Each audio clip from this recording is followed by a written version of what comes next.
This is the Can Crushers Wrestling Podcast. The following contest is scheduled for one fall. Let's go nuts! It's Jimmy Nuts! Drive out with a car! With your hosts, Mark Martinez. Remember, just because you're trash doesn't mean you can't do great things. And the English Professor. It's called a garbage can, not a garbage cannot. Hey, this is former WWE superstar Duke, the Dumpster Drosy, and you are listening to the Can Crushers Podcast. And welcome back to Can Crushers, a birthday sick-free, alcohol-free, I'm trying to be good this weekend, edition of Can Crushers. Why? It's your birthday. It is my birthday, I agree. But, I don't know, I'm actually going to relax today. The last couple weekends, I've relaxed because I've been forced to. Because I've been hung the hell over. Yeah. So, I'm going to take it easy. My aunt's coming down today. We're going to have a little bit of, I don't know, she's bringing me food. So, That's always good. Yeah. Chad, how the hell are you? Good. So, wrestling is taking one hell of a turn. By the way, folks, the IWC edition of this is lengthy. The show, in general, is going to be long because we have a lot to say. What's going on in the wrestling world is to me, it's unprecedented. I have no clue where we're going with this.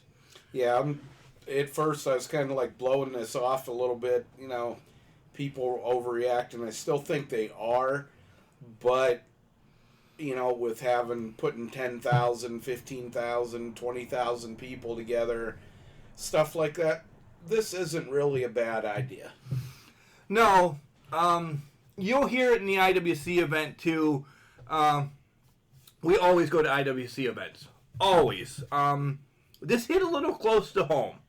Yesterday, prior to the IWC event, it was announced that, you know, there's 2 cases of the coronavirus now in Pittsburgh, in Allegheny County, okay? And I understand, you know, this is going on, and we're going to dive right into this. There's no pulling back right now. Yeah, whatever you want to feel about the virus, let others have their feelings too. At one point, I was with you that, I don't know, this is completely being blown out of the water. What the hell's going on? But then, I am my mom's son. Everybody's like, no shit. But I have her thinking mentality as well. I do get scared a little bit. I do get worried. And if I catch it, alright, fine. I know I can beat it. It's bringing it to my mother-in-law that's over 60. It's bringing it to, you know, the Galbos have just had a baby. I feel that I would be a carrier. I really do. I feel that I would be a carrier. Why do I think I wouldn't catch it? My hands are in shit. I have puke dumped on me every day. I roll around in the dump. I have a pretty goddamn good immune system, I would think. I'm a garbage man. You've that, and you know, from a kid dealing with Clarion River and Spring Creek and stuff. Yeah, we're immune. It'll hit us, give us flu symptoms, but at the same token, our age group isn't the problem at all. In fact, we're the minority, the least affected age group, 10-year age group. But yeah, it's a thing. You know, I got to thinking I can handle this stuff, and I look at my little guy, and it's like, you know, a normal flu bug that isn't serious can turn into pneumonia for him because he doesn't have the system to fight it off. So I don't want to say I'm not worried or panicked about it, but I understand now the bigger groupings and stuff like that. Let's just get everybody through this, you know, couple of week period. When it's gonna die, we'll get more done up with it. Everything. Right. What's a saying? God, I'm sounding like a parent now. An ounce of right? prevention is better than a pound of cure. at this point. That's amazing. I love that. I have never heard that before. I didn't know where you were going. I thought you were going to go a little bit off kilter. But not yet. Give me about 10 minutes. Prevention is better than a pound of cure. I like that. So, guys, we're going to get into wrestling, and we're going to get into what we think about what's going on. But that's our little shtick. Really, wash your hands. Take some medicine. Don't be a boogin. Don't spit and cough on people. Yeah, take some Tylenol, take some aspirin, even if you don't have a headache or the body ache, and that stuff's good for you anyway. It's good for your heart anyway. Drink orange juice. If you're if somebody's sick with flu symptoms and that, try to have them checked out. Especially younger or older or that. I'm coming out the end of it from last week or whatever. Just got to watch out for everybody and watch out for your elderly neighbors and stuff like that. Check on them, just see if they're okay, everything like that. So, besides watching wrestling for 14 days, I could make this happen. This would be great. MLB The Show just came out. I got 20. Yeah, I got the pre-ordered edition because I'm a spoiled, rotten 43-year-old son of a bitch now. Thursday it was available to purchase.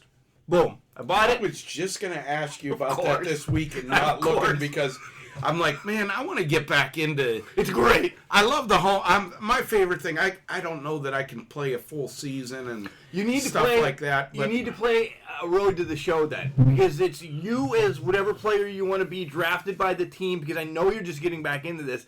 You're drafted by the team, and then you just do what your person does. You'll do your at-bats. You'll do your fielding. You don't have to worry about everything else.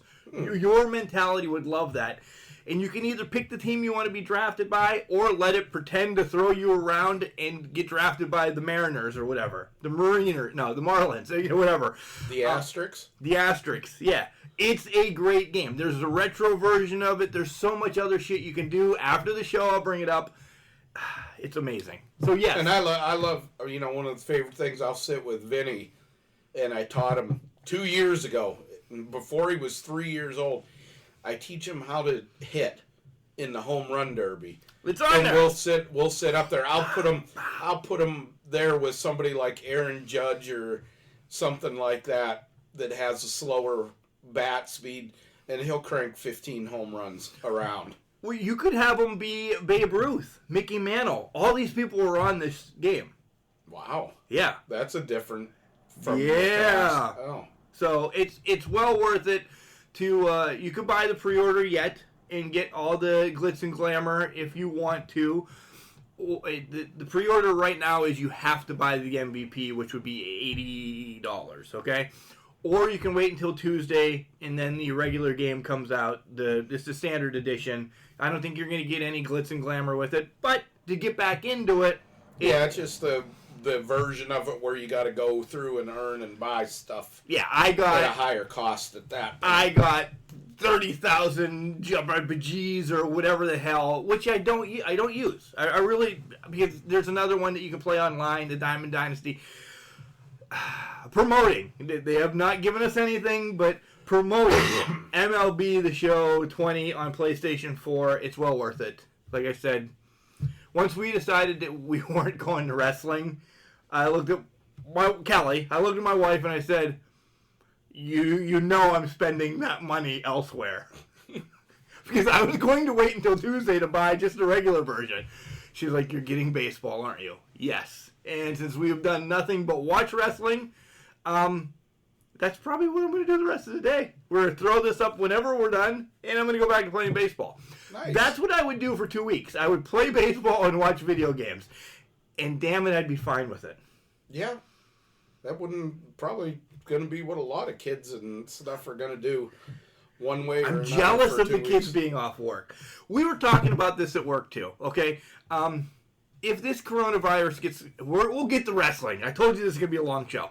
If this coronavirus would make it around and everything, there's a point at work that, like, our street crew could be said, okay, you don't have to work for 2 weeks. Guess who would not get off of work ever? Me.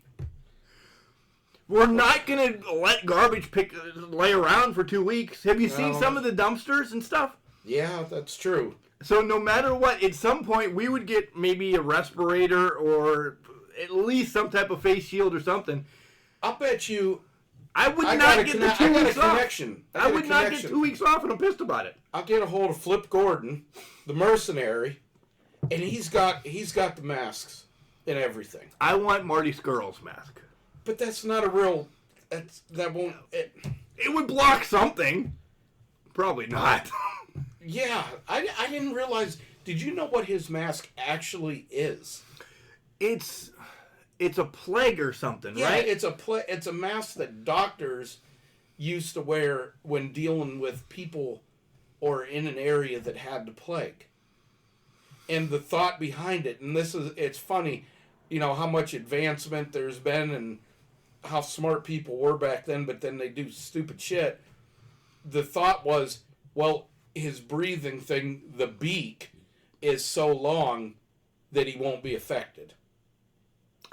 Wow, I didn't think of it that way. Because it was hand stitched. It was leather, and it was 4 pieces, top right. piece, side piece, bottom piece, and they were stitched together. And it was so long out there that it was supposed to be. That's how much you'll be able to breathe healthy. It was, and they had thin layers of what do you call the stuff you use in grills? Charcoal. Which is what is actually used in military chem warfare suits and stuff like that. So that's where his mask came from. Side story is my son has seen Marty Skrull and he about shit himself. Back at our old house, not really Marty Skrull. Oh. And he really hasn't seen him either. Back at our old house, before we moved down here, I don't know, he was up late at night or whatever. He fell asleep at his computer desk or whatever. And Ethan got scared to shit because he was having dreams that he was telling me this bird guy, this pelican-looking guy. That I'm like, Marty Skrull? He's like, what? So I showed him a picture of Marty Skrull, instantly knowing where, because he watched a scary movie or whatever. So I'm like, this guy, he's like, that's who was chasing me last night in my dreams. I'm like, oh.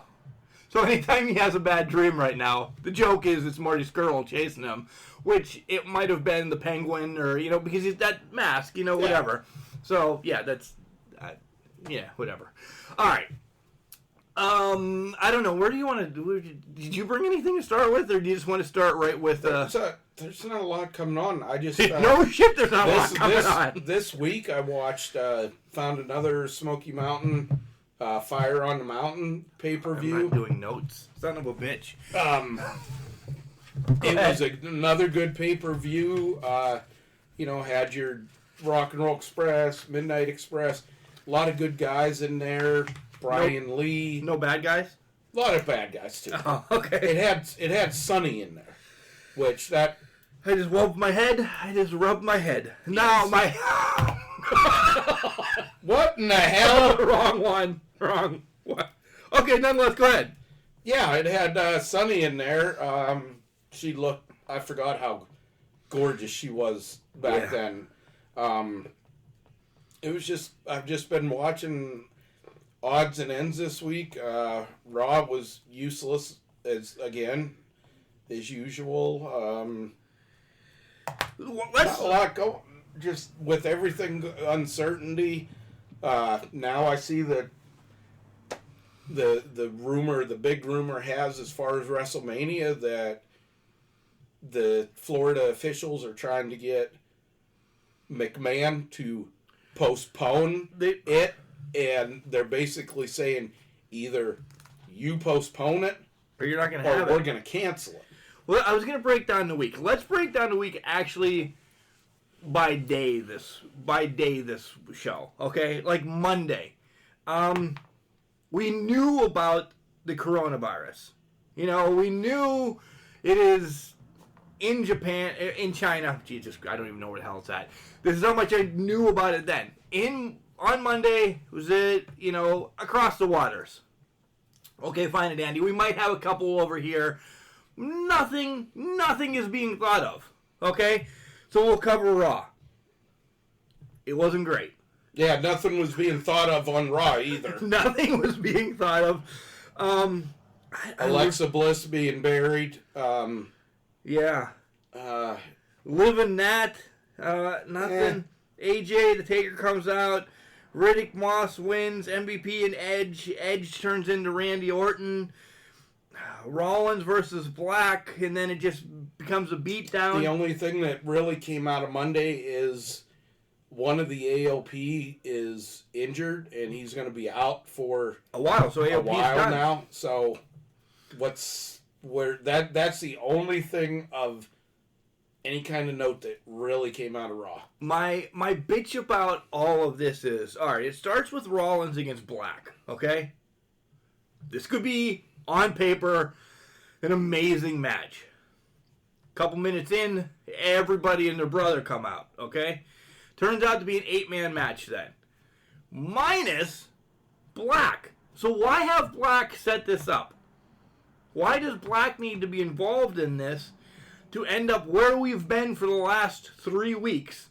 Street Profits and the Viking Raiders against all of AOP. It's getting the Baron Corbin Roman Reigns syndrome here. It is. And then after the match happens, we get to where we've tried to head to. Kevin Owens comes out. Why can't Owens come out and interrupt the Black and Rollins match? Why can't Kevin Owens come out and just beat down Seth? Well, why did we need 7 other people to get their television deal, performance, contract? You know, I would love to give them credit and say that they're working towards something where they're going to have like a War Games between them, or, you know, some new match between them or that. But I can't give them that credit. I can't give them that credit because they drop storylines week to week. Yeah. I mean, week to week. Vince has gotten bored with the Lana storyline, so he axed that just because he got bored with it.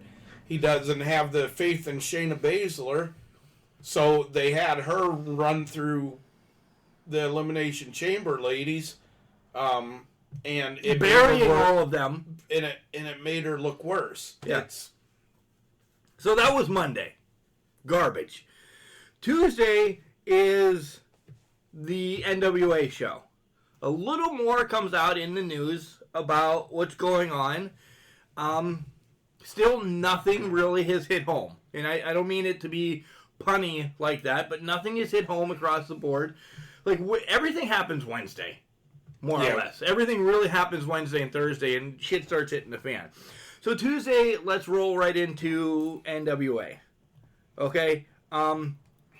We have 2 squared circles, circle squared. I'm going to call it that all the time. Big news, by the way, at the end of the show about what we're doing with IWC, because I forgot to announce it with the taping of John. And number 2, big news after the show for you, as I have to say this on air or I'll forget that I need you this Thursday. Okay. So we have Colby Corino, which we saw at WrestleCade. And who is he? Steve Corino's son. Steve Corino's son. Steve Corino, famous for Dusty Rhodes' really last big feud. He had a big bloody feud. Awesome bull rope match, if you can find it on YouTube, which it's on there.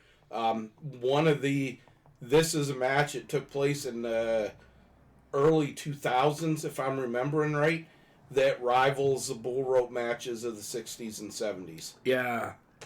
Very bloody, it wasn't no clothesline rope type thing. I mean, this was actual, the bells, freaking cowbells on it, the 3-inch bull rope, gnarly rope and everything like that. Yeah, it was a bloody match. Anyway, Steve Corino, very underrated, just because he came in when there was too much of the ECW hardcore stuff. Yeah. And Colby, great technical wrestler. When they said him, I knew we had seen him before. It wasn't clicking. Great technical young wrestler. And he's taking on George South, as we didn't mention real quick, but this was great. Yeah, George South there. George South should be in the NWA right now as a talent enhancer, as a booker, or he should be there. He is that good. He could be somebody that could really, with the TV atmosphere, lend a lot to the younger guys with promos, with in-ring work and stuff like that. I think he'd be a good... And he can still get out there and wrestle at once in a while. He's up in his late 50s. I don't think he's quite as old as Morton and Gibson, if I'm remembering right. But I was going to say early 60s, whatever. Colby gets the upset win. Go online. You can vote to see who deserves to be in the NWA, both of them. In this match, both of them. Yep. We get the Crockett Cup information as 4 teams are announced. We knew about the Rock and Roll Express already. Villain Enterprises. A little bit of a twist this year, which I love. I love this one better than last year's Villain Enterprises. Just saying. Yeah, this one... I've been saying that Storm and Eli Drake are gonna win. I'm really you're backpedaling now? I'm not backpedaling. They're still my favorites right now, but this is like a 51%, 49% between Flip Gordon and Brody. Yeah, winning this. What's gonna determine this? Wait till they put the bracket out and see where these guys are. I will put money, not as much as Marty Skrull is putting down. Oh! I will put money on it that if those two are on opposite ends they meet of the bracket, they meet in the final. Period. It could be the match of the night. But there's still 3 more teams to be announced. No, I didn't announce the other 2 that they announced. Well, yet. I'm not going to. I'm just saying beyond what's been announced. Oh, right. There's still 3 other teams to be announced, and then one formed by. We'll get there. The wild cards team of Latimer and Royce Isaacs or whatever. Yeah, they're in it again. They deserving team. And then Ray Horace and Famita. Another good. I don't know. I know about Horace. I had no clue about Famita. Just another luchador. Little bit more, I don't want to say mat based, not the flying around, but the chain. He's a little bit more with the chain wrestling. So there is another wild card team going to be announced. And this is how you win it. And I love this so much better than last year's. This is already so much better. Yes. It is a battle royal of a team, and they have announced some people, and it's not going to be a team... Like, we're a team. Can Crushers. Or we have many members of Can Crushers, but if the Can Crushers win, cool. No, your partner can get thrown out, and you're still available to be in this. It is literally... Anybody. It's man against man. Yeah.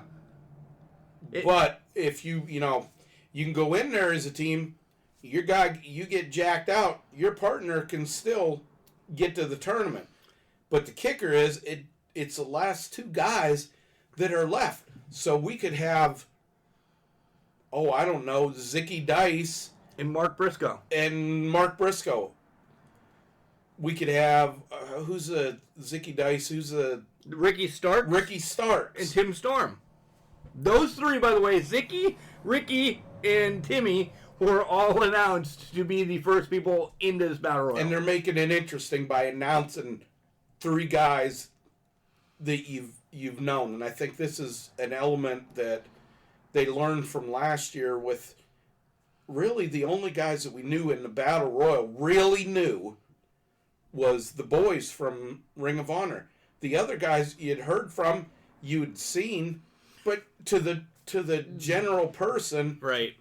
You're like, oh, yeah, okay. Because I was asking you, I was like, who the hell's that? Oh, that's Charlotte's former.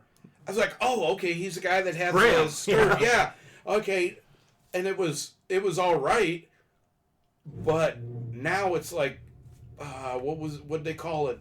Battle Bowl. Yeah. That they used to have where the whole tournament was picking out of a hat, and that's who the partners you got. And then back then you had Steve Regal and Ricky Steamboat.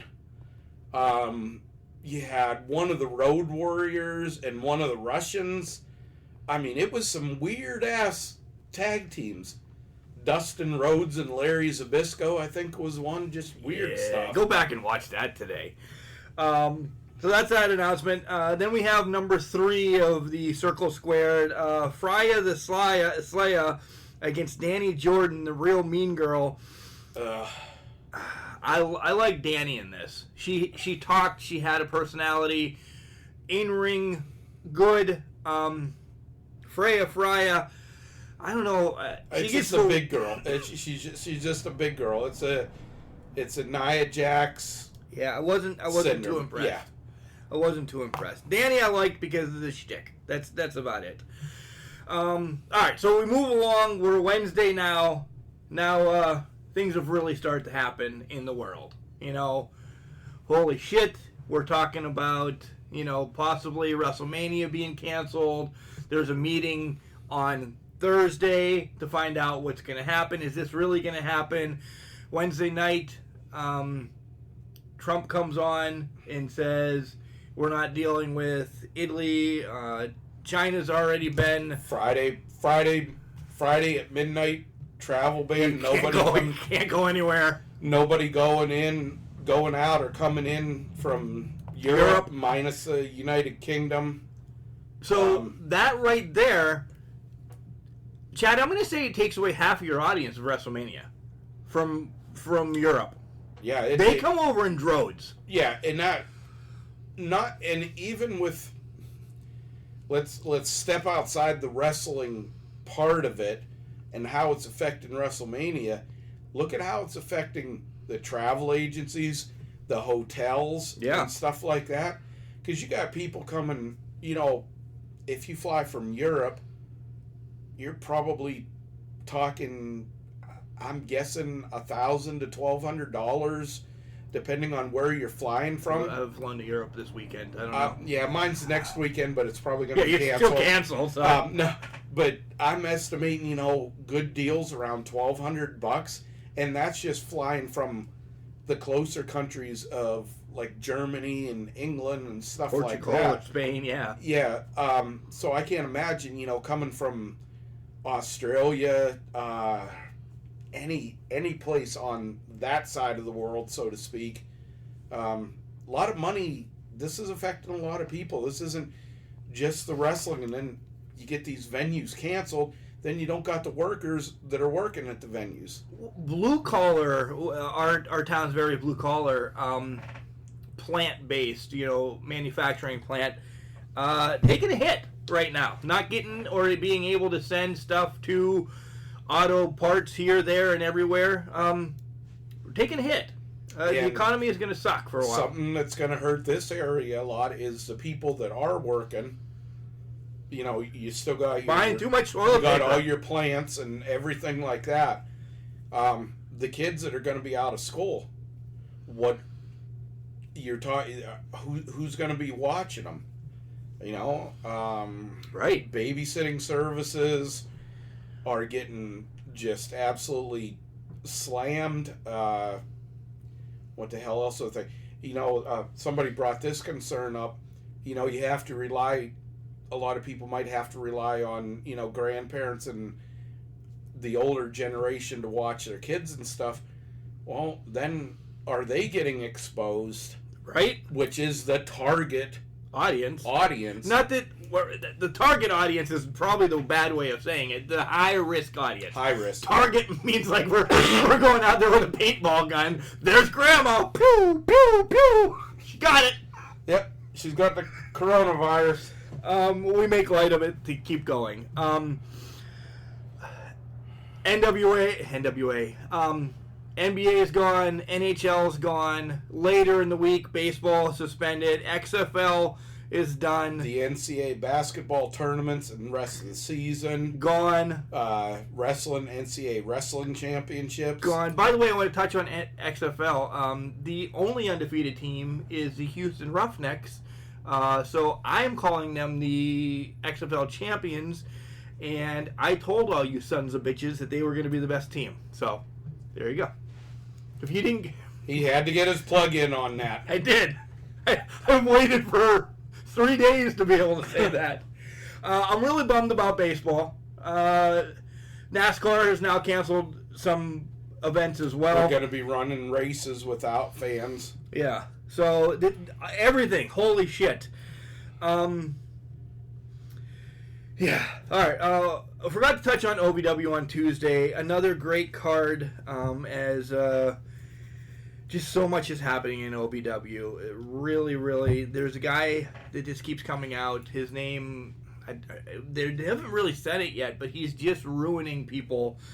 Tony Gunn, Leaving Partners. Guys, make sure you head over to OVW on YouTube. Give that a watch. And don't forget that...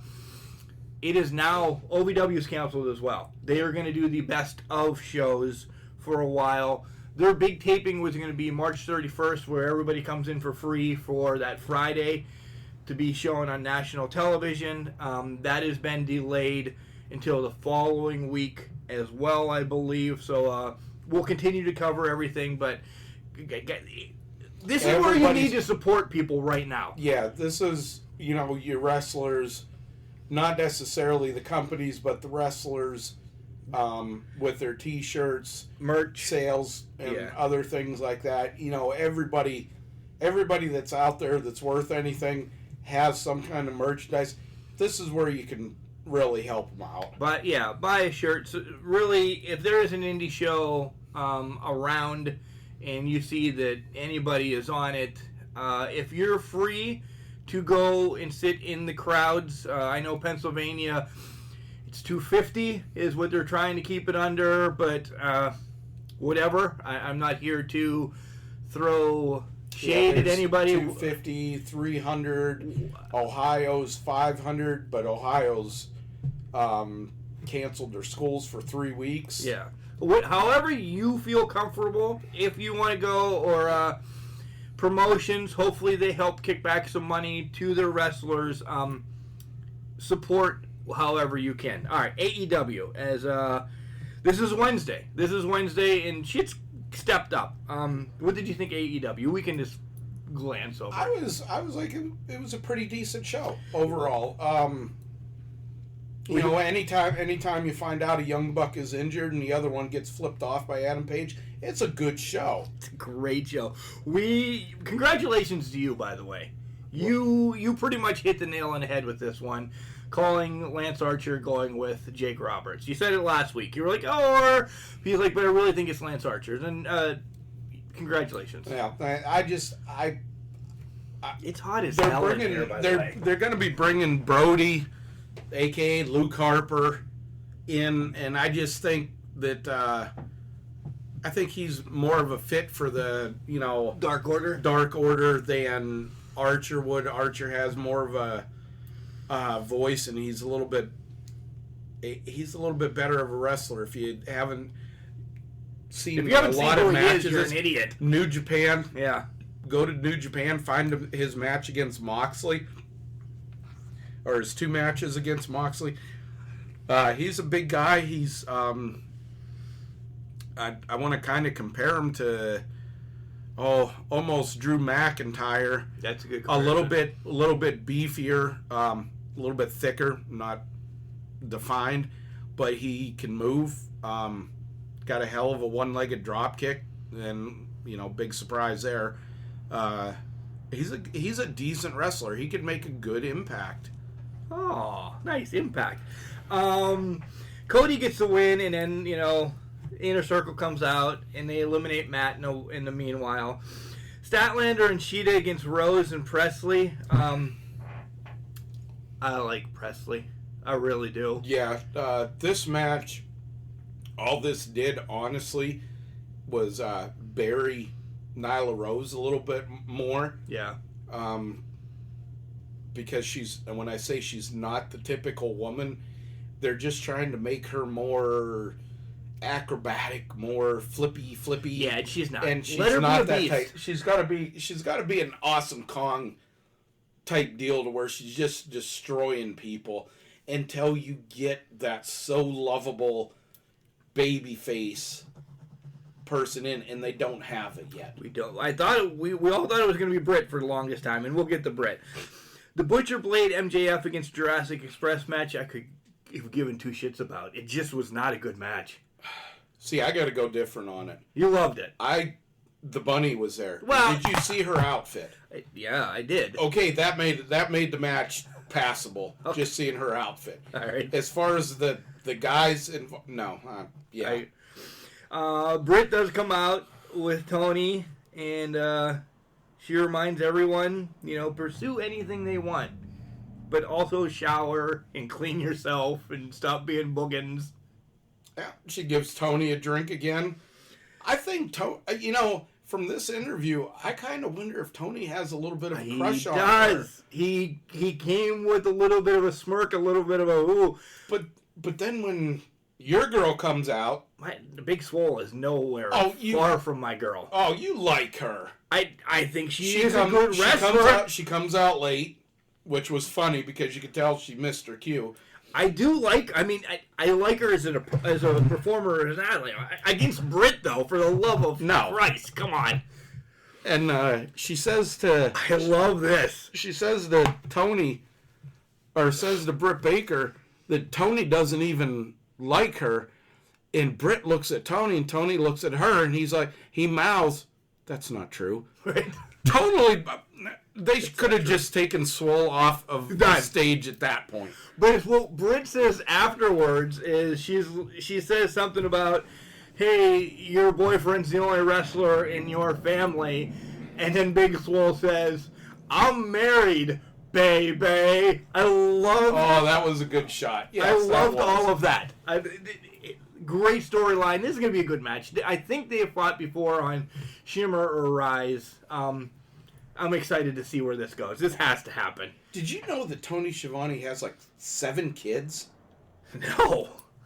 I was listening to a podcast. Why are you creeping him? No. This is funny.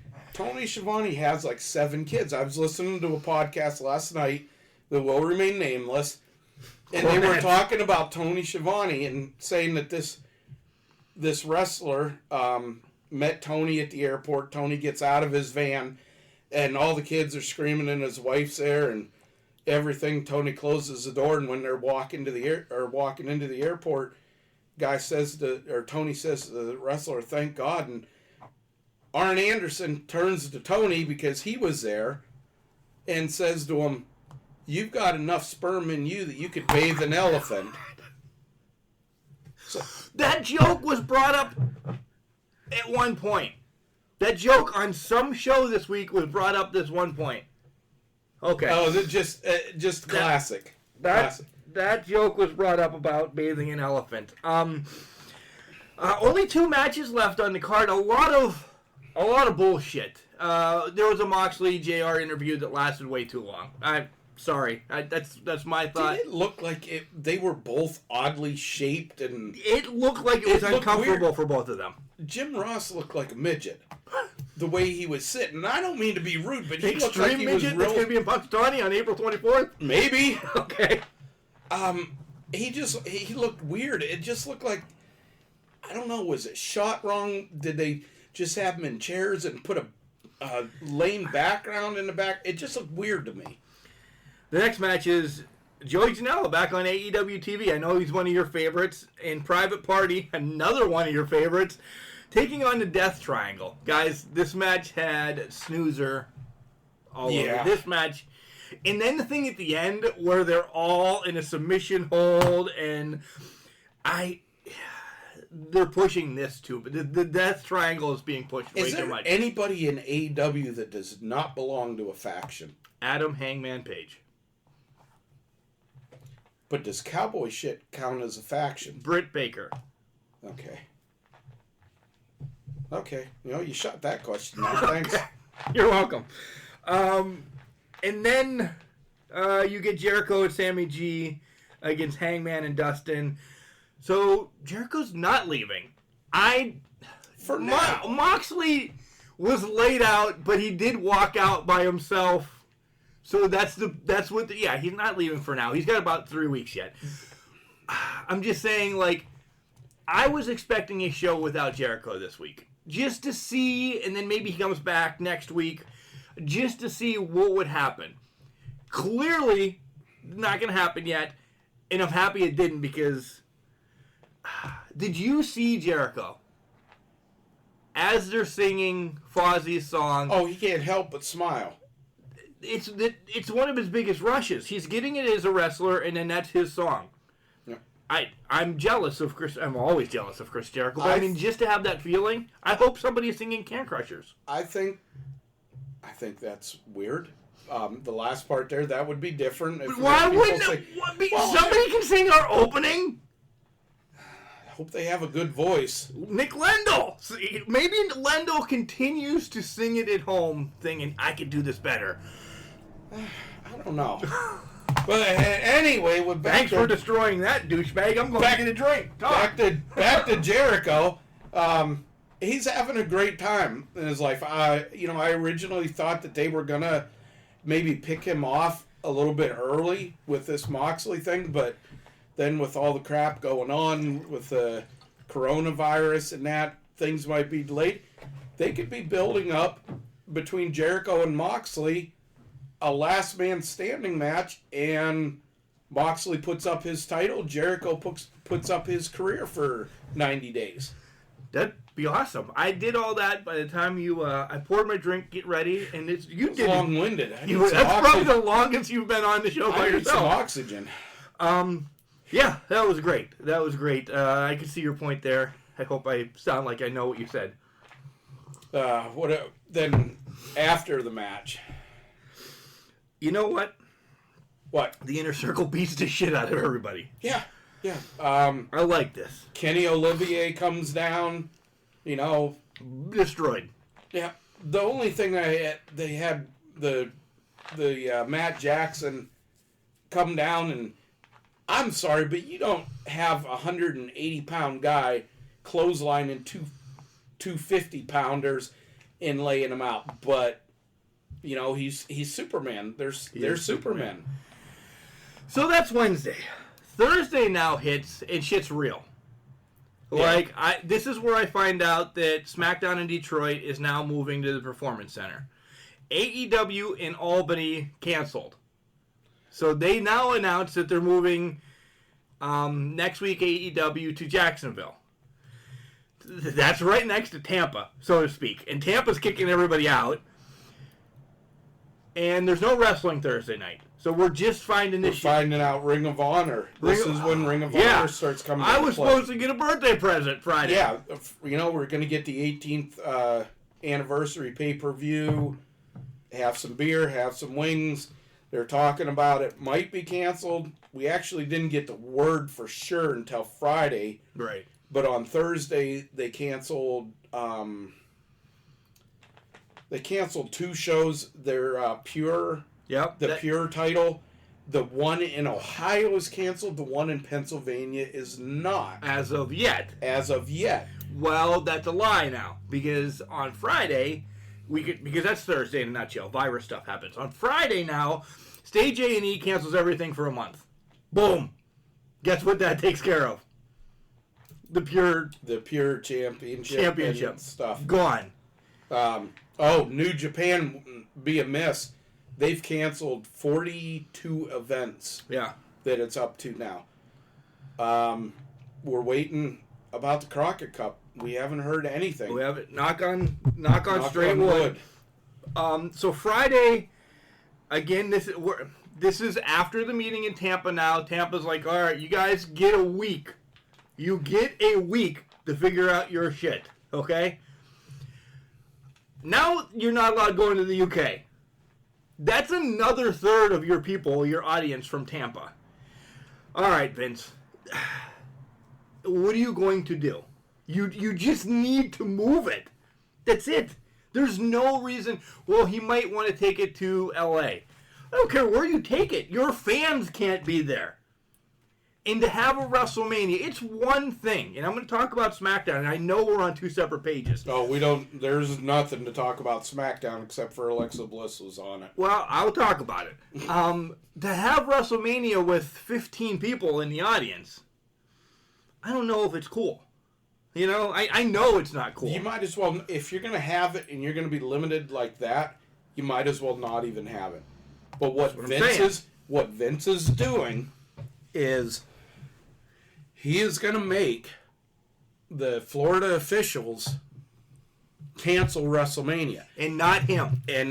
So because if he does the that, black cloud. yeah, then, well, I don't think he's even cares about that. He doesn't. He cares about the money, and if they cancel it, then all he has to do, turn into every sponsor, every wrestler, every vendor, hey, I was going to have it. Yeah. They canceled it. That's why Vince is doing this. Clearly. And because I don't mean to be rude, Vince isn't stupid. He acts that way. He's a very smart man. But this card is shit. Coming up. I'm sorry. It's shit coming up. Did you see, by the way, I posted it this morning. I have stuff scheduled all the way, but I knew this one was on prior to the show. Bleacher Report has put out the way too early WrestleMania 37 matches. The Rock against Roman, me, you, and John in a fatal Pat in a fatal 4-way match. They just threw the dream match WrestleMania together.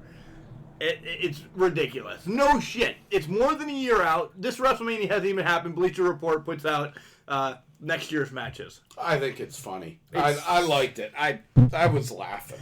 All right, so SmackDown itself went off odd, but what I loved about it, okay?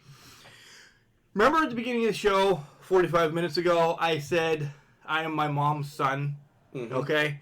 And we said, no shit, dumbass. Yeah, no shit, dumbass. Things like this kind of get to me. When Triple H starts to show off and says, you know what, sit down, relax, stop thinking about shit, they're getting to me. This is where they sell to me.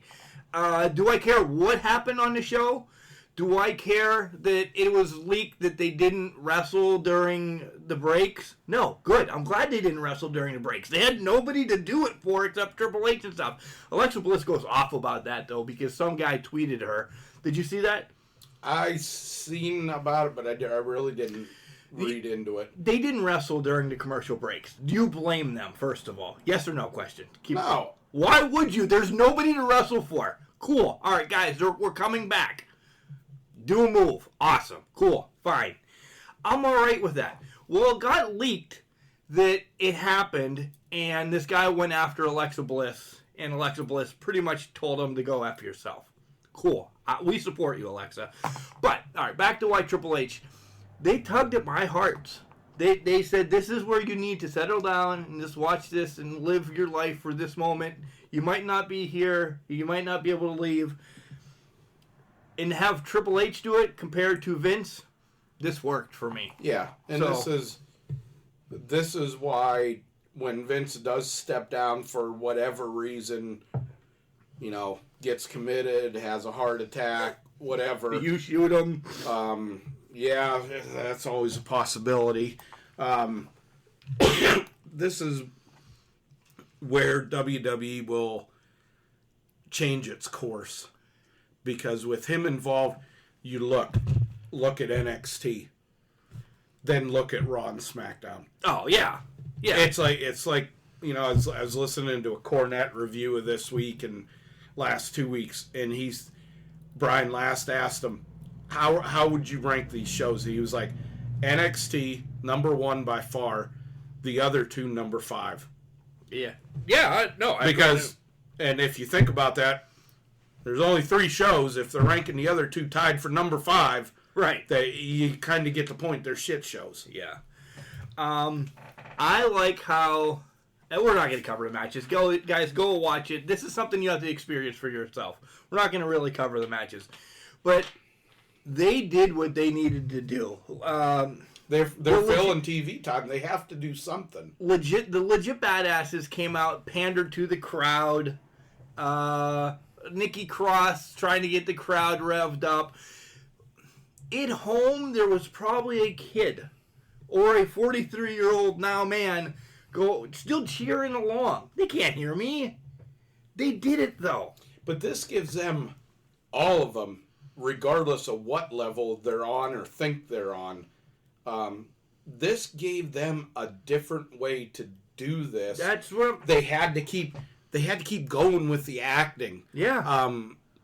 The acting part of it and the involvement part of it, and I know it had to suck because you'd have nothing. You have nobody there cheering or anything. But it was kind of weird. But they still kept it going.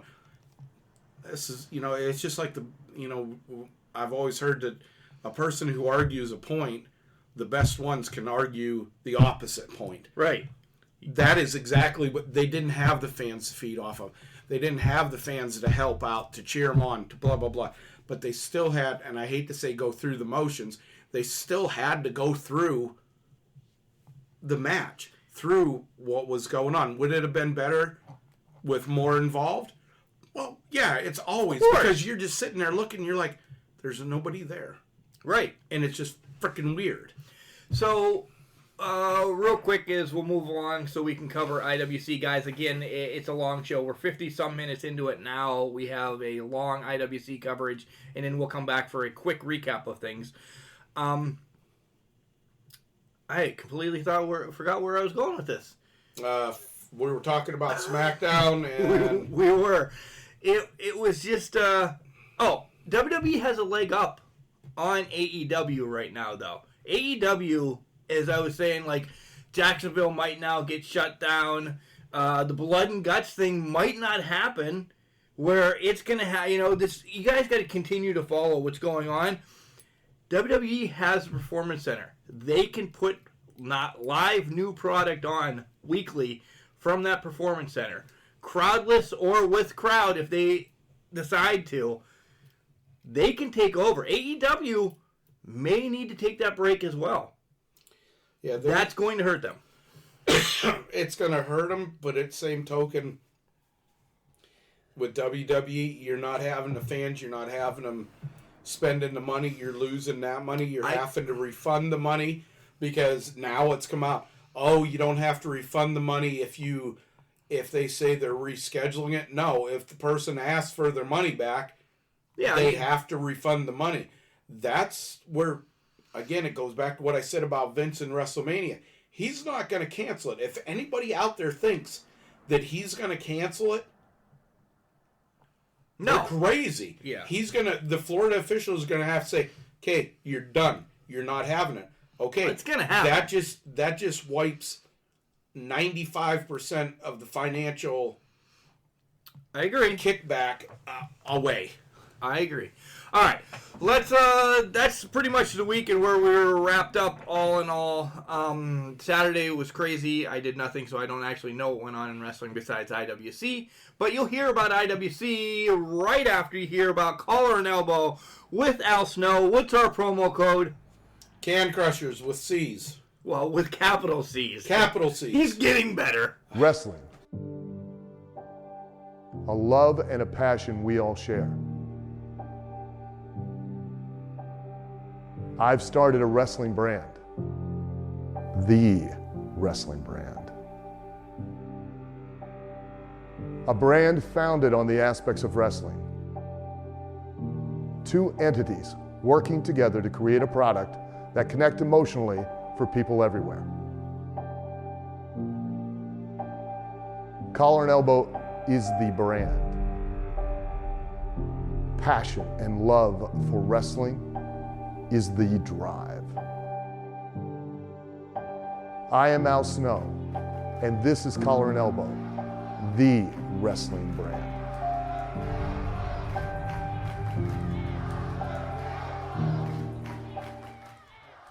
This is the fashionista of professional wrestling, Calvin Couture. And I'm glad you're listening to me, but I don't really know why you're listening to this podcast. But whatever. They paid me a lot to say this. So enjoy Can Crushers, I guess. And joining me now is the English professor, as we always talk about IWC. English professor, how are you today? I'm doing all right. I know we're going to get into this here. I would be better had I been able to enjoy all of IWC last night. For the fans who don't know, we didn't go.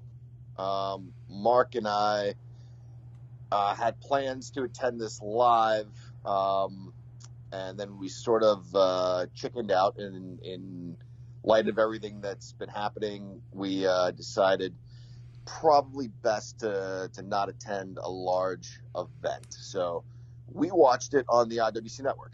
John, let me say, though, right there is some of our friends, everyday IWC fans, also joined us in that same venture. Bradley Ruthers, Brad Kaler, Kayla Thompson, people that we speak to, or at least I speak to and talk to at events, decided against it as well. So we are not in the norm of not going to this. Yeah. So you mean we are in the norm? Yeah, we are in the norm. Yeah, of course. See, that's why why you're here. Yeah, I know what you mean. Yeah. That's why I'm here. Yeah. Right. And we've been reading, like, wrestlers have been taking themselves off of cards. Channing Decker pulled himself either off of an event or indefinitely. I'm not 100% sure. But the whole weekend. I know which one. Yeah, I saw it. The whole weekend. He's yeah, like... Yeah, I saw his statement on Facebook. Yeah. So, and you know what? I'm going to... It's good. It really is. If people are saying it's a hoax or whatever, not a hoax, but I speak different than you do. Right. I want my family to be healthy, and if I have to watch wrestling on TV and not travel 6 round-trip hours, I watch wrestling on TV and not travel 6 round-trip hours. You know what? I was first in line at the bathroom. I made a sandwich faster than I can get a pretzel from Court Time Sports last night. And I had the dog sitting on my lap. It wasn't a bad night. I agree. It was pretty nice. It's not to say we'll never go to IWC again, but when we turned it on, my son and I were watching. I thought, this is a pretty sweet deal. Here we are on our couch and seeing the camera scan all the people, but we were in the comfort of our home. It's not a bad deal. Yeah, I will return to IWC in May. Yeah, April, I know I can't go in April. It's in Meadville. It's the same weekend as the Crockett Cup. We're going to the Crockett Cup in Georgia. Yada yada yada. But I definitely will be back in May. And don't forget, there's a huge announcement about IWC as soon as we're done talking about the card. Oh, did you forget? Did you? Was I ever told, or No, is this just one of those things that you're going to announce to everybody? You were never told, but I announced 3 weeks ago or so that I have a huge announcement about the upcoming something or other with Can Crushers at IWC. So, I did not tell you. All right. I'm just reminding I look forward to hearing about it. I'm just reminding everybody it happens after we're done talking. I see. I got you. Okay. IWC, not IC. IWC. Right. All right, let's start off with it. So we have a pre-show, and Jimmy DeMarco, we haven't seen him in a while, and wow, he has some luscious hair. Yeah, really long, flowing locks. It looked beautiful. What the hell was he doing? Why was he stripping the whole pre-show? I don't know I never know what's going on with that guy. Right? He rips his shirt off. I thought at one point his pants were going to come off. I really did. I'm like, this guy's going to be ripping his pants off here in a second. But pre-show to pre-show. Nice to see DeMarco around. I wish you would have did some more throughout the night, though. Yeah, I was hoping to see him involved. I saw the teaser on Facebook that he was going to be there. I didn't know in which capacity. It was fun to listen to him on commentary. I enjoyed listening to him. He stopped his strip show well short of a full strip show, though. Yeah. Oh, yeah. It's a family show. It is. So we get one match during the free-for-all, or buy-in, or pre-show Bumble, or I don't know, whatever. It's Facebook Frenzy, whatever. It's Sean Phoenix against Angelic. What'd you think of this match? It's not typically my style. Like, I heard Sean Phoenix's introduction. He's got a couple of different nicknames. Weighing in at 160 pounds. 160 pounds is pretty light. There's a part of me when I heard that misses the 260-pound guys. It was an okay match. Didn't love it. I will say, and maybe this will come with experience. I think Angelic is very good. I think he's great, actually. But I think with Sean Phoenix, some of the stuff was telegraphed.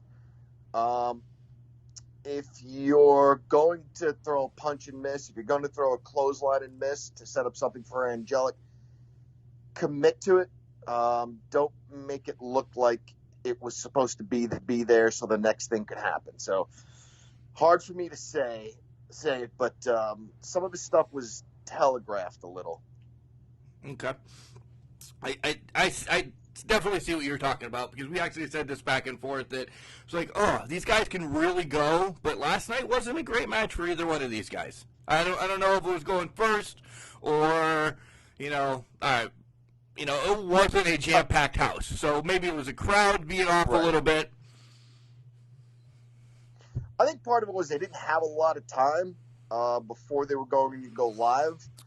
I think they may have had an idea for a longer match. They did try to tell a story of what was going on between them, which I think they did fairly well.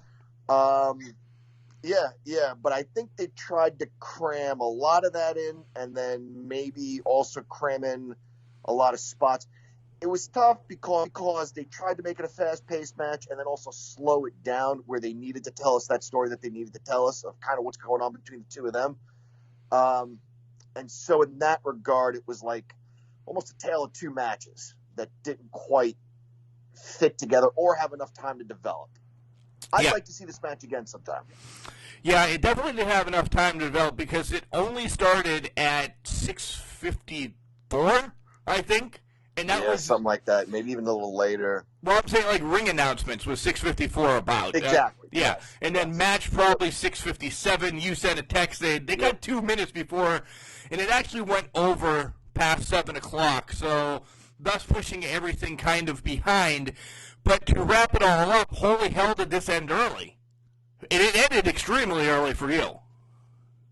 Yes. More on that later. All right, so we get to the main show. Oh, and by the way, Angelic gets the win. Yes. The main show starts off with the Fatal 4 Tag Team Championship match. You have Hooven and Country Hammer. Thoughts on that team? They're just thrown together, but they've been friends. They're enemies. We love Hooven, but what do you think? I'm all right with it.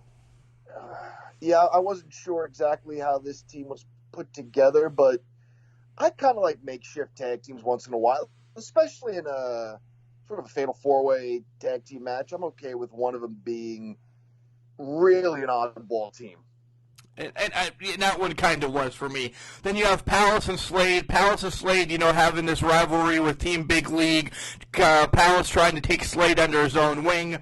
You have the champions, Steak and Eggs, and then you have the culmination.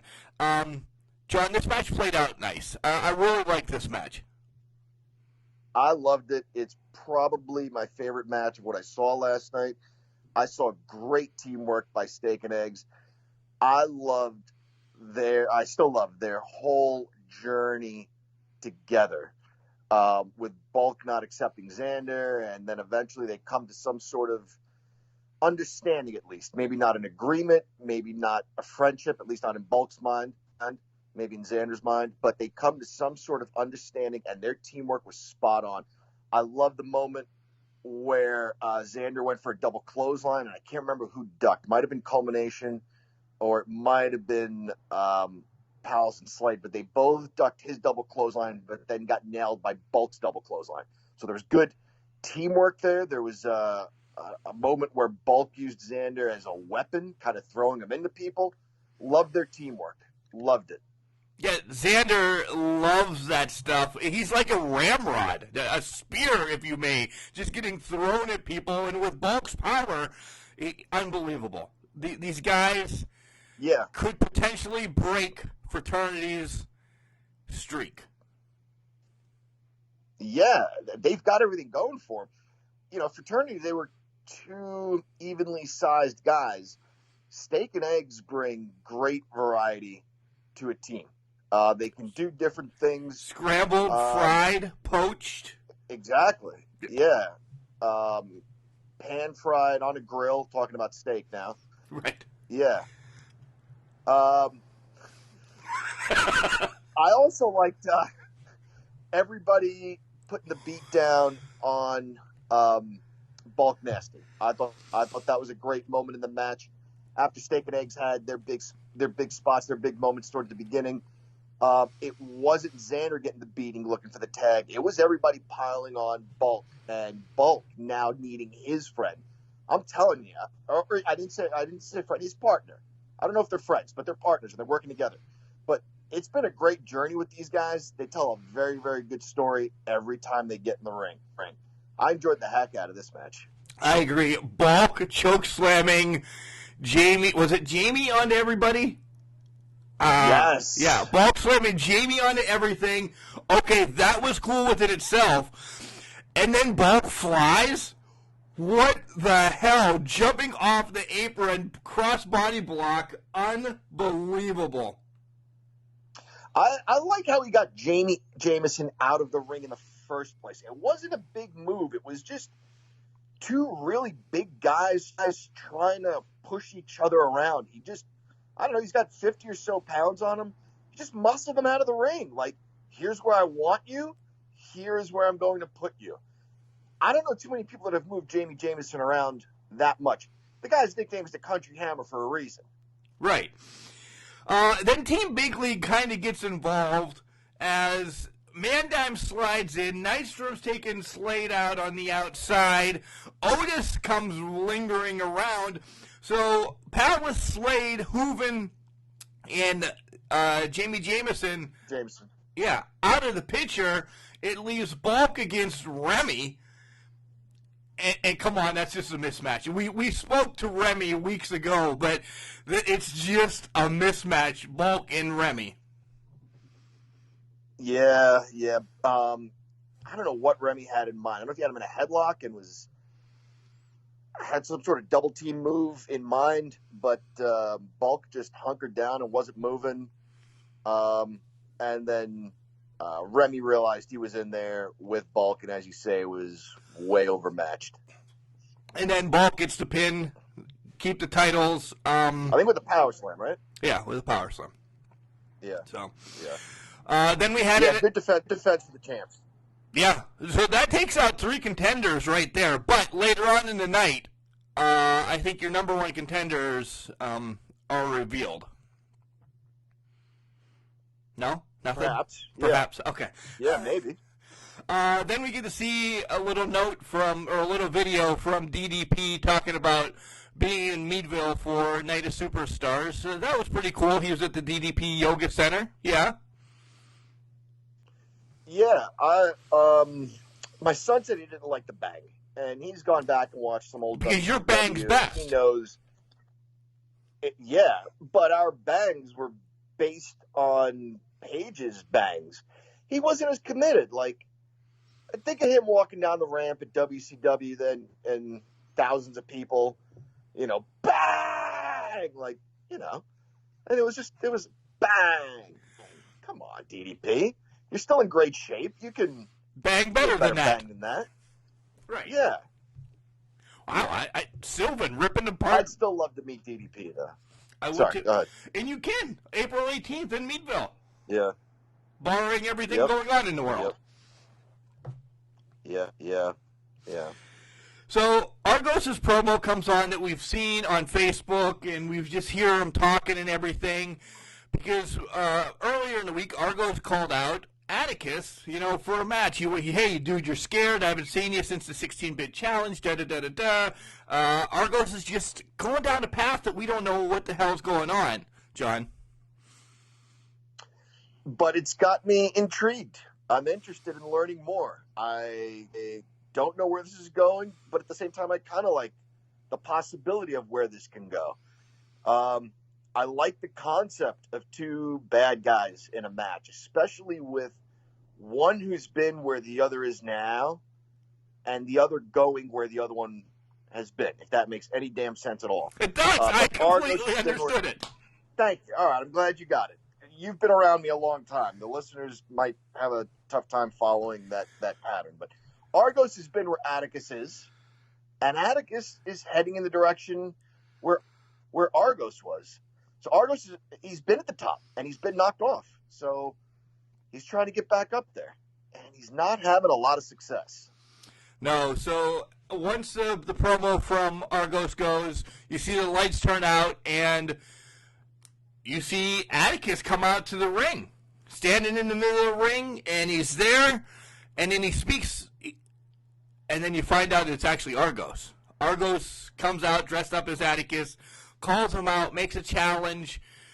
This is a packed card. I don't know how they even got this match on the card, and it ends up that Atticus comes out and accepts. It's a 16-bit match rules, so you can win by pinfall, submission, or being thrown over the top rope. And this match was awesome, John. This was probably my favorite match of the night. Yeah, this was very good. I have a hard time. I know I said the tag team title defense was my favorite. It's close. I mean, I'll stick to what I said, but it's close. I knew this was going to be good because of who was involved, because of the implications. There's Atticus put his laptop up on the line here, didn't he? The reset button. Yeah, on the line. And the spot in the. Go ahead. On the line was the reset button and a spot in Super Indy on June 13th. So huge implications. Yeah, huge. Yeah. And it was an all or nothing deal, too, which is how we wanted it in wrestling. Right. You know. We're all both things in. are on the line, and yep, winner takes all. Again, I can't say enough good things about Argos. He does all the little things in a match to make you believe what you're seeing. The guy is very good. And once again, Atticus is heading in that direction. So from the entertainment point of view, the statement I made earlier, where one is where the other was, they're kind of switching places a little bit.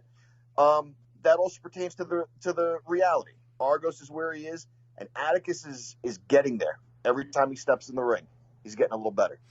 John, at one point during the match, Argos got thrown out onto Otis's shoulders and then ended up being placed on the railing on the outside, and he was yelling at somebody in the crowd. The cameraman didn't show who it was to say, hey, get over there, help me get back in the ring. Finally, Argos does make it the shimmer around the whole way and find the steps and jump onto them and get in. But knowing like we know in IWC, would you have helped Argos? Would you have jumped the railing, laid down on the floor for him so he could step on you to jump into the ring? Would you have done that?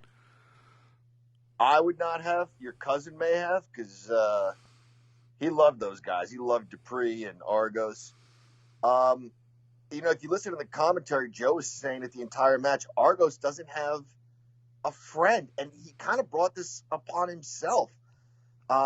He had something good going with Dupree and Pollock, and I get it. At some point, you want to be your own man. You want to move on and achieve your own goals, but there's a right way to do it. And Argos doesn't have a friend in that locker room, and it showed last night. Yeah, I don't think he had a friend in the arena last night because Soup wasn't there either. So Soup definitely would have laid down for him. Yeah. I don't know. I'm the minor in this whole thing. Minor, not age-wise, just mentally-wise. It was two bad guys, so I really don't know who I was pulling for. I really don't. I mean, the culmination is ready to take over. And so this match had me torn, but again, great match. In culmination, well, Atticus gets the win with the brain hemorrhage. Yes. I like how Argos got in the ring. Just going back to that for one more moment. It was a little different than all the things Kofi's done. You said he made it to the steps. He kind of did a bit of a split, didn't he? Yeah. Like between the steps and the railing, which shows incredible athleticism, and, pulled himself back in. The story continued after the match.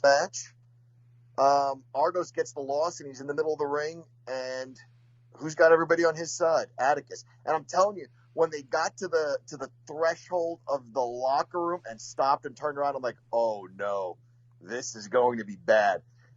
And Atticus sent his guys back into the ring, and they beat the shit out of him. Beat down on, yeah.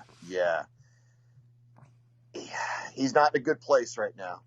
Try as he may, he loses, and then it gets worse even after he loses. Yeah. Then we get some, I'm going to wrap them all together. We get some super indie entries announced to us last night as well. Well, Atticus is number one because he's in. Then you get Brian Pillman Jr., Lee Moriarty. We actually miss Dan Housen that was announced. And, of course, Johnny Patch as he's the champion.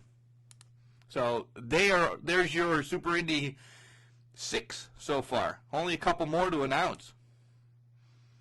And when will that take place? Do you know, Mark? When they announce them? No, probably. They have till June, so I would think middle of May.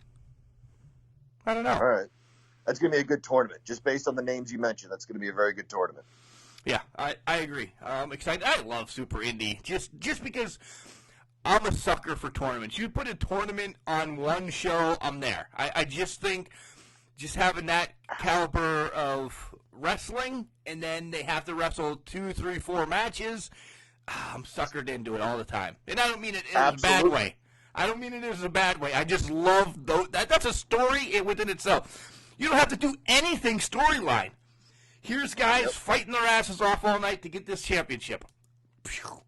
Don't we associate tournaments with wrestling, too? That's what's so great about it. NWA does it. IWC does it.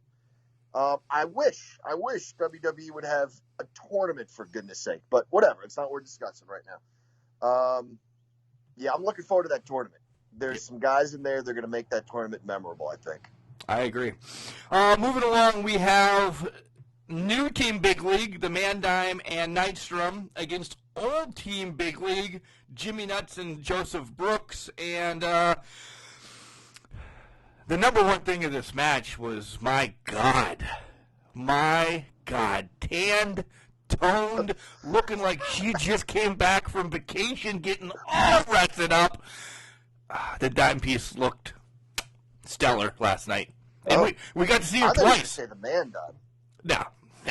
No. He looked great, too. So did the short shot. They're beautiful people. They all looked great. They are, but the dime piece just shines better than anything else. Did she forget her pants at home? Was that by design that she was kind of just in some tighty whities? They were pink. What the hell was she wearing? Seriously. She just had, I don't want to call her wrestling trunks. They were just apparel. Okay. She probably just... She was ready to fight. Well, no, we've been talking, a little bit behind Mandime's back. Well, now it's going to get out. We've been talking a little bit behind Mandime's back, and she's been telling me that she gets to do, like, photo shoots and stuff, and so she probably has just come back from a photo shoot, just rushing to get there for her guys, and she just had her little panties on last night. It's all right. Okay, so we're all clear on this. You have been talking to the dime piece. Yeah, I have been. Oh, okay. So, okay. Me, all right. Yeah. So okay. Soup's actually going to probably get upset then, too. So, yeah. Hopefully. To talk to her. Let's be honest. When you look like she does, you can wear whatever the hell you damn well. A garbage bag, and you'd be great. Yeah. Yeah, I'd be fine. Yes. So she's got. My God! All right, to the match. There was a match that took place here, Mark. There really was. And at one point, I sent you a text saying Jimmy Nuts is turning. I really thought, I'm going to put it out there, I thought Jimmy Nuts is going back to Team Big League, and John, damn it, I would have been all right with it.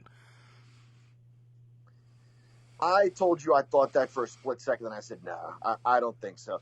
I like that team, though. I really do. Is it Joseph Brooks? Yeah.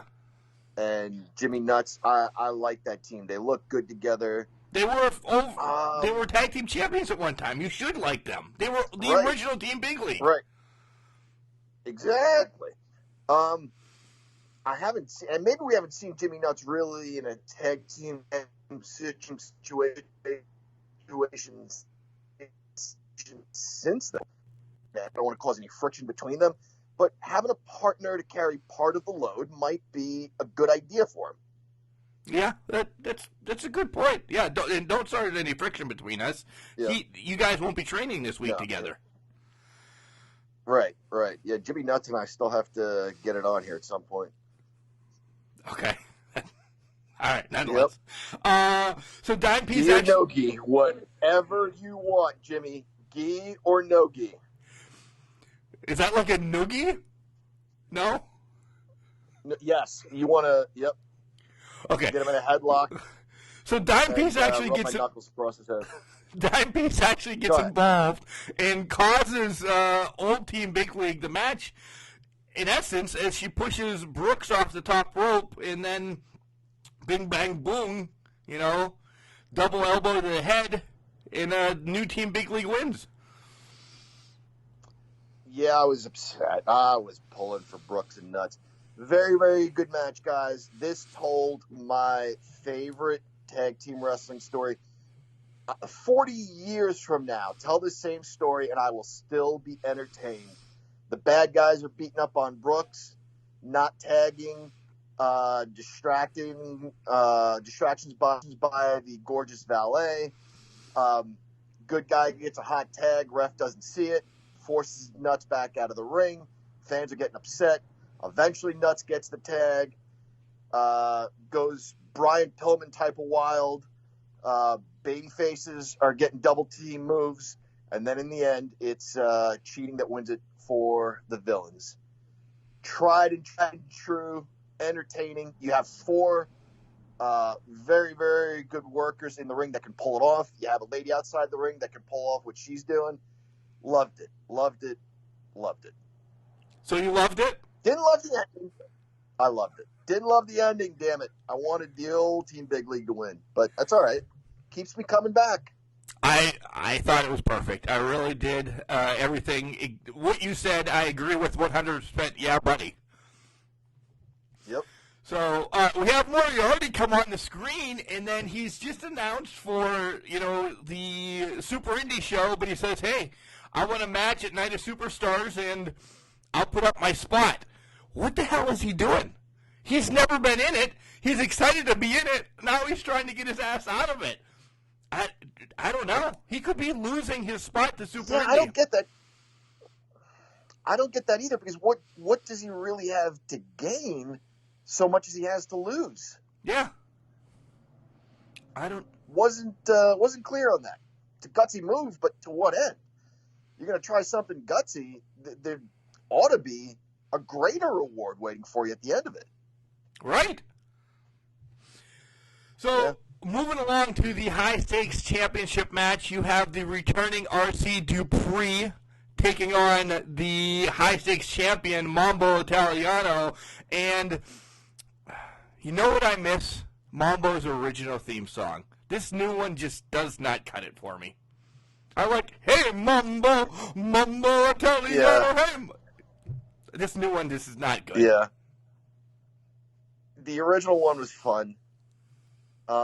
Maybe a little too predictable, but hey, it got people involved. It got people dancing. Mainly just me, but yeah, I wasn't dancing in my living room last night. I'll tell you that. No.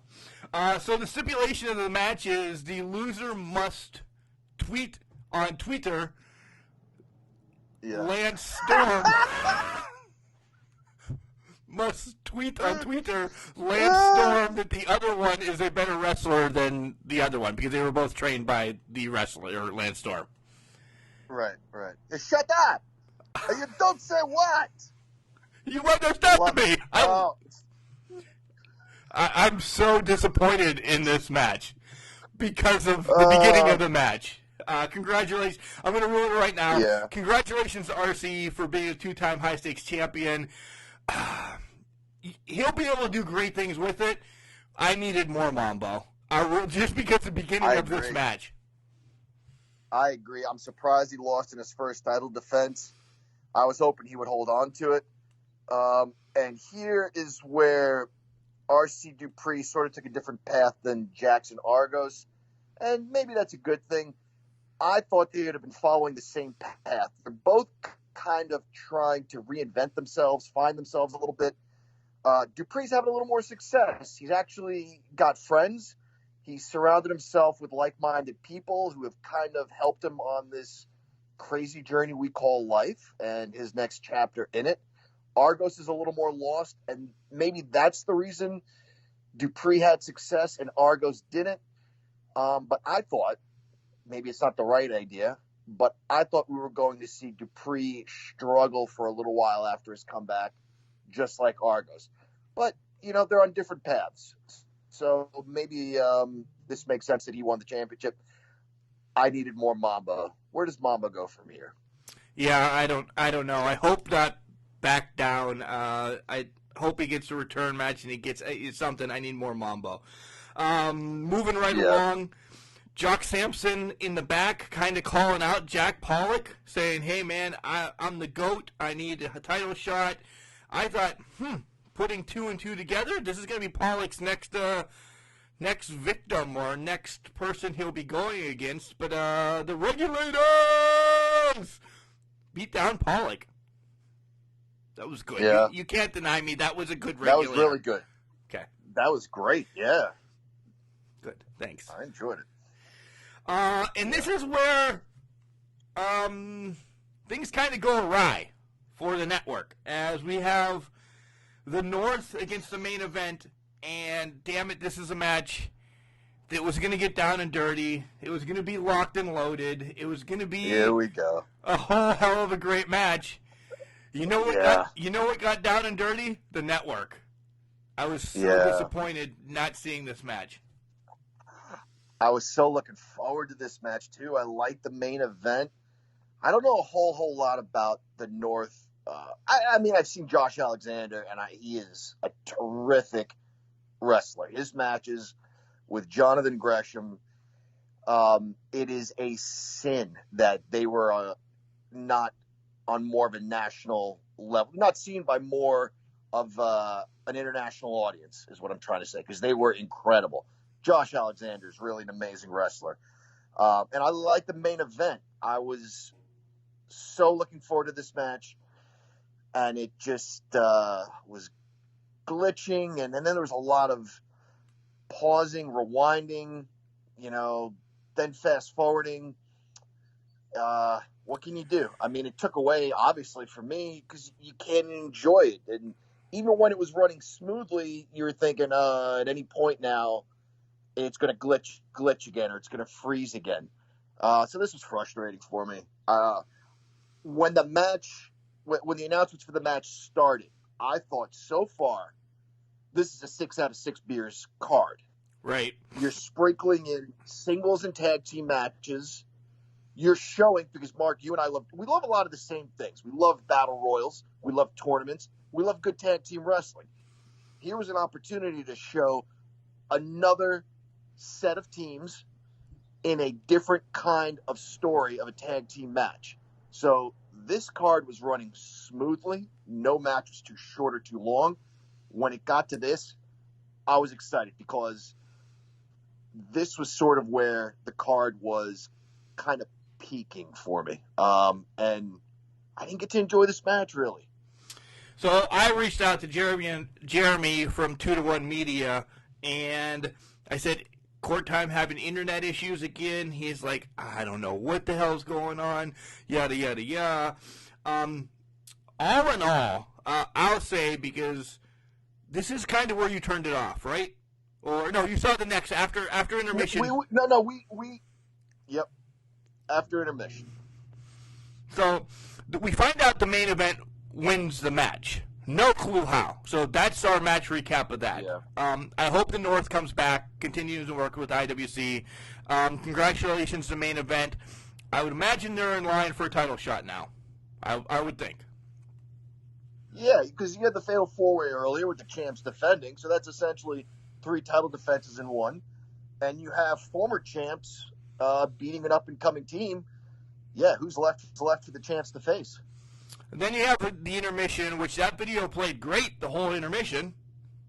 And then we come back, and it's we get Johnny Patch introduced, and we get Facade with Danny Moe introduced, and then boom.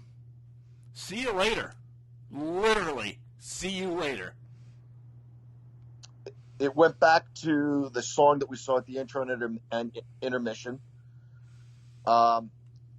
Then it came back to the match, and we thought, okay, maybe just a little glitch. The match is back. Mark, that match froze, well, for the entirety of it, and then some. I want to say a good 20 to 25 minutes, the screen never moved. Again, I was really looking forward to this match. Yeah, and actually at one point the black screen came up and said the video will be back shortly, and I waited it out during the time of waiting it out because whatever, sometimes I do what I do, probably not nicely, but I said, hey man, what's going on? To Jeremy, he's probably trying to fix the issue, and then you have a dickhead like me saying, dude, I'm 3 hours away, I want my goddamn wrestling, what's going on? He takes the time to answer me, though, because he's a great guy. They did the intro for us, so, like, you gotta love him. He says Vimo just shit the bed. Not in those words, those are my words. Vimo shit the bed, and he's getting it back up. He does. He gets it back up 2 to 3 minutes into the Collier McChesney match, but you tap out. Literally tap out now, right? You go to bed. I did, yeah. I submitted. My boy was so frustrated. That's another match I wanted to see so badly. Big time. Bill Collier against John McChesney. But I didn't know if it was ever going to come back. I mean, was I going to just sit there and watch a blank screen or frozen screen? I mean, who am I? Mark? No. And by the way, what was his name? Jeremy, you said? Yeah. Yeah, Jeremy, if you're listening, you're lucky you were about 120 miles away. Because when this happened back in the day, when the cable would go out or something, and the cable guy had to come over to fix the pay-per-view, and we missed, Shawn Michaels against Rick Martel, the don't punch me in the face match or whatever. Poor cable guy. Twisting wires and with a wrench in his hand, and Mark just breathing down his neck. Mark, give the guy a foot of space to do his job. Yeah. You being right there is not going to make him fix this connection any quicker. Anyway. He did, though. Ted was great. It was like Ted was one of our pay-per-view parties every month. We'd get a match, and then my mom had to call the cable people. Ted should have just said, oh, shit, it's Sunday night at 7 o'clock. I should just go to the Martinez's right now and sit and eat some pizza and something. Sure as shit, Ted would always come over. And I was so pissed every month. It was the early days of pay-per-view in Ridgeway, Pennsylvania, and there were some things to figure out. This is still the early days of an IWC network, and maybe there's some things to figure out. Guys, please, figure it out. I'm not going to lie. I love you guys, all of you, like family. And there's certainly a professional relationship or business relationship, whatever you want to call it, insofar as we give you our money and you entertain us. You do a fantastic job every month.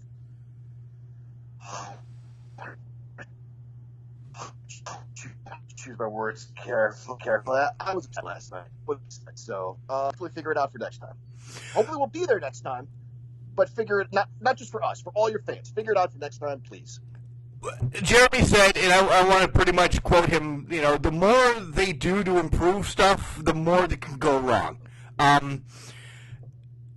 You're right. I'm a complete douchebag. Look, I'm 120 miles away, and I know he's going to be working on something, and I have to send him a text. I'm an asshole. So, Jeremy, I know you're going to listen to this.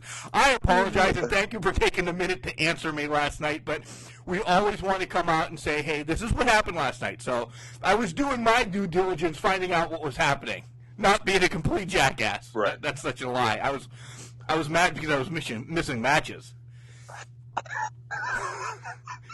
So let's get this out there. Since you don't have much to say, we'll roll along real quick. This was a great match. It really was between Collier and McChesney.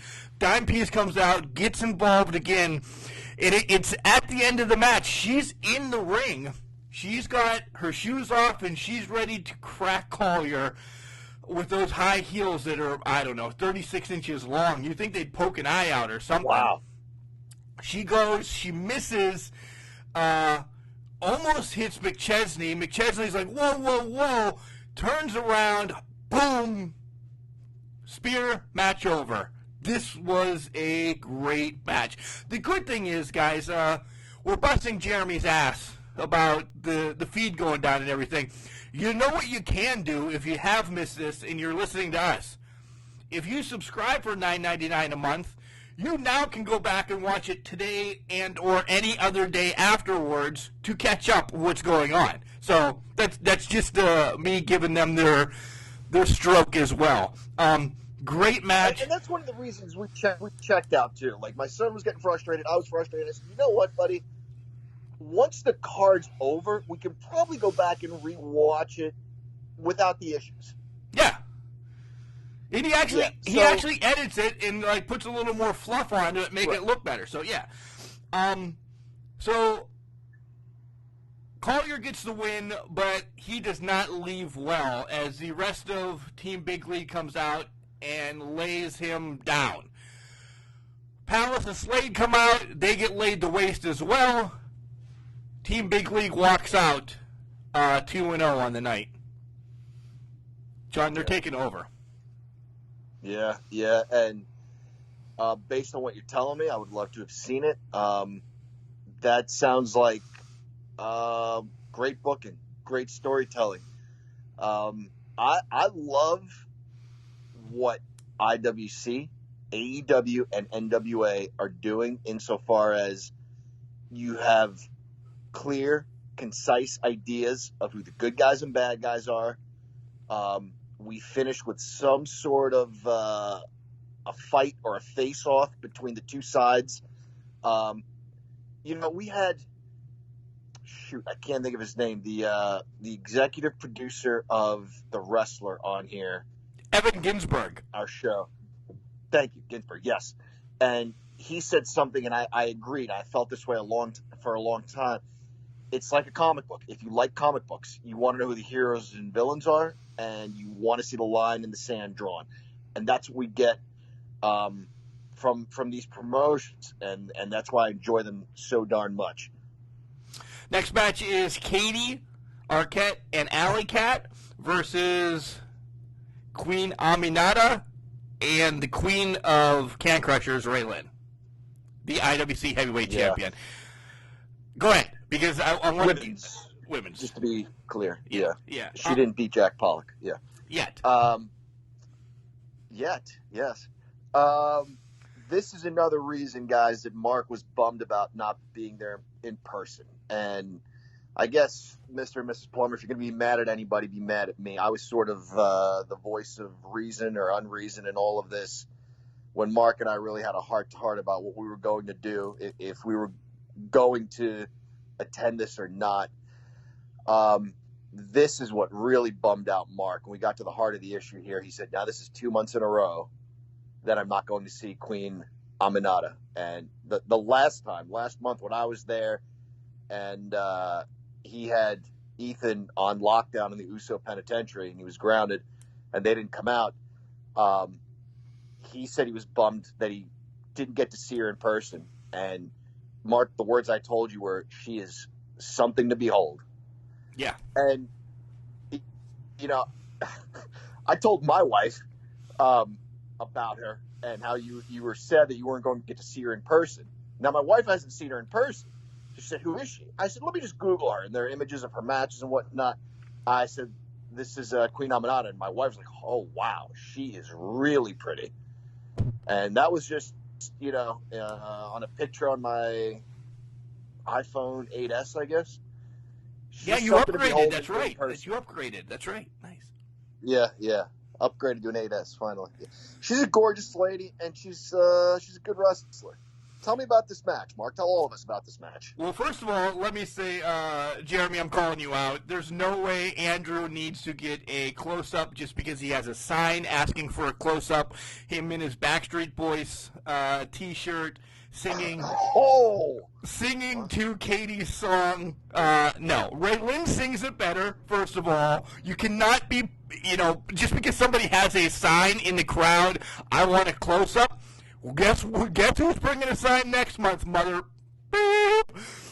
I better get a close-up, too, because that's a bunch of shit, having Andrew in his Backstreet Boys shirt on. So that set me off right there. I'm like, just because he's dancing? We dance every month. Sylvan is in your face. Crotch-chopping, nonetheless, but he's still there. He and his friend, more so his friend because he had the aisle seat, were on some of the videos last night. Yeah, I know. Yep. I watched the whole thing. So I don't know if it was Joe that said it or LaRusso was actually on at this point. Alley Cat was out, and one of the things is, like, I don't know if Queen Aminata is going to be able to do this. They may not have cats in West Africa. It instantly set me off. They don't have cats in West Africa. No lions, no tigers, no pumas, no... Yeah, I did. I was going to Google it. Go ahead, you can Google it as I'm talking. So this match turns out to be a hell of a match. Raylan just is Raylan. She's mocking cats. She's licking her paws. This was a great match. I loved it. Calvin at one point was just stretching. By the way, Calvin, you looked amazing last night. Great outfit. He was just stretching, and Katie ran into his hand as he was stretching. I don't know what the hell went on, but Calvin would do no dirty. Oliver, what did you find out? You haven't found anything out yet, have you? Yeah, I'm looking at, it consists of Ghana, Guinea, Gambia, Cape Verde, Burkina Faso, among other countries. 16 countries in West Africa. I would think some of those have cats, for lack of a better term. Yeah, cats. Something along the feline, associated within the feline family. Yeah. Right. So she knows what a cat is. I would think. Yeah, I would think. Right. All in all, Raylan and Queen were both in the ring. Raylan is going to kick Katie in the head. She moves out of the way. She actually ends up, glancing Queen. She gets speared. She loses the match. Raylan just lays waste to the Queen in the middle of the ring and walks out with Calvin. So, good, fun match from the ladies. I loved it. You know what I think about Raylan. I've always thought she's great. She's just continuing to bump up each and every month. We love Katie Arquette. She is the queen of the silver screen. I don't know much about Alley Cat, and I'm just smitten by Queen Aminata. So where do you think this is going? Because you follow Raylan's career pretty closely. Does she have any sort of program with Queen Aminata elsewhere? And do you think it continues in IWC?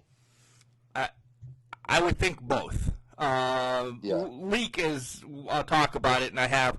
We follow Imagine Wrestling as well in Altoona, and this match has been announced long ago. It was supposed to be a friendly match, kind of like two dojo partners going at it, like you and Jimmy Nuts going at it. Well, I think the tables have turned now. that this Saturday in Altoona in Imagine, I think Queen Aminata is going to be pretty pissed off as her and Raylan go after it.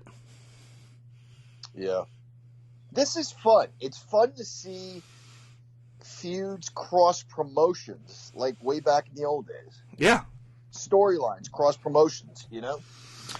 And then we have the main event, which is Jack Pollock putting his title on the line against Jimmy Vegas. We talked to guys this past Wednesday, putting his career on the line.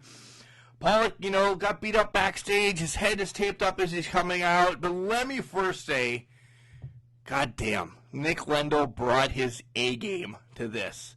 The way he introduced Jimmy Vegas, and Jax was good, but the way that he brought out Jimmy Vegas, Lendl, damn, you're pretty awesome. Guess who's coming into the studio right now is we are not even being done wrapped up, but that's okay. Check it into the studio. Well, because he was on bathroom break for this last hour. So nonetheless. How many guesses do I get? You get one. Ethan. No, it's Chad, you idiot. Chad's back from the bathroom. That was my second guess. Yeah. Jimmy Vegas starts off real quick. Boom, bang, boom. Pollock gets it in return, and then all of a sudden, Jimmy Vegas just fist the cuffs, lays Pollock out, and the ref stops the match. We have a new IWC champion in Jimmy Vegas. That's tough, man, to stop a fight, a championship fight, you know, world championship, belt on the line, to crown a new champion based on a referee's decision. That's tough. Let me rewind for 1 second, Mark, and talk about Lendl. You know, he's part of the story, too. And I didn't hear the introduction, but I've heard plenty of his introductions, and he is awesome. But the introduction you're saying that he gave Jimmy Vegas, this was potentially Vegas's last match. And if Vegas is going out, he deserves the best ring introduction he's ever received. Lendl made us believe that this could be his last match by pouring his heart into that introduction. Good point. Wow. And you didn't hear it. That sounds so much better to me. Just give him a stroke. I didn't hear it, but knowing what I've heard of his work, I can imagine it. He's a very good ring announcer. Yep. Everybody there, top to bottom, is pretty darn professional and forwards the story along, Lendl included. So Vegas, you know, pretty much leaves as champion. Dennis Gregory comes out, brings us fireball, whatever whiskey they drink. I'm, again, as you can tell from Wednesday's Spotlight, not a whiskey drinker. You once in a while dabble in it. But they have a shot and they leave. And this was early in the night. This was about 10:20, and I'm like, something's going to happen. Nothing happened. They literally left with the title, and okay, I'm okay with it. Where's this going now with Jimmy Vegas? Or do we get another tournament this year? Like a world championship tournament? Yeah. So you think Vegas just retires as champ? Why not? Yeah, maybe. I don't know. All right, but their next show, real quick. I know you're upset. We definitely went longer. This is going to be a longer show. Just letting you know ahead of time, folks. What do you give it all? You're mad, so you're not going to give it a 6. Right. No, honestly, what I saw, I would not hesitate to give it 6 beers. You know, even not being there live, it was still a very good card. Like, you definitely get a different feeling when you're there live. You don't even hear the music or the introductions as well watching it on the iPay-per-view as you do live, which, again, speaks to Lendl and his announcing, because if it was that amazing on a screen on your laptop or TV, imagine in person how that sounded. No, what I saw, easily 6 beers. I wasn't able to watch the whole thing. So in that regard, the English professor has to give it an incomplete. Wow, what a dick. Yeah. Incomplete. all in all, I saw was great. What I saw was great. Go ahead. What I saw was great. You know, I didn't see, in essence, 2 full matches. So I can't, in good faith, give a 6. I have to give it a 4. I'm going to take a point away for each match. I really am. That's fair. What I saw, though, was unbelievable. What I missed, again, was Queen Aminata. Congratulations to Jimmy Vegas, and I'll give you the parting word on this IWC segment, John, so go at it. Parting word. All right. Guys at IWC, please get it together. For your fans that sometimes can't get there and want to watch the iPay-per-view, get it together. Don't really have an English tip this week. School's closed for a couple of weeks. In light of everything, stay safe, wash your hands, all that sort of good stuff. And just try to get 20 to 30 good minutes of reading in every day. All right, John, we'll catch you next week. All right, thanks, Mark. Hey, all you stupid Regents mouth breathers out there. This is Amanda. I'm Elijah Dean, and you are listening to Can Crushers Podcast. So, Chad, I don't think we're going to keep this under 2 hours. That was my hopes. Birthday editions go long. But IWC, some good stuff, some bad stuff last night. John and I covered it pretty much intense. I don't know. What do we expect from this week? Let's end the show that way. What do we expect this week? Monday night, we know Raw was supposed to be in Pittsburgh. It's now headed to the Performance Center. Monday is 3/16. Stone Cold shows up every Raw 3/16. Does he go to the Performance Center? I'd say why not? If they've already paid him, they're the ones that have to cancel out of it if they're not going to use them. So why not bring them? I think that, honestly, it would be stupid to not use them because you're going to lose viewers just on that, just wanting to see him.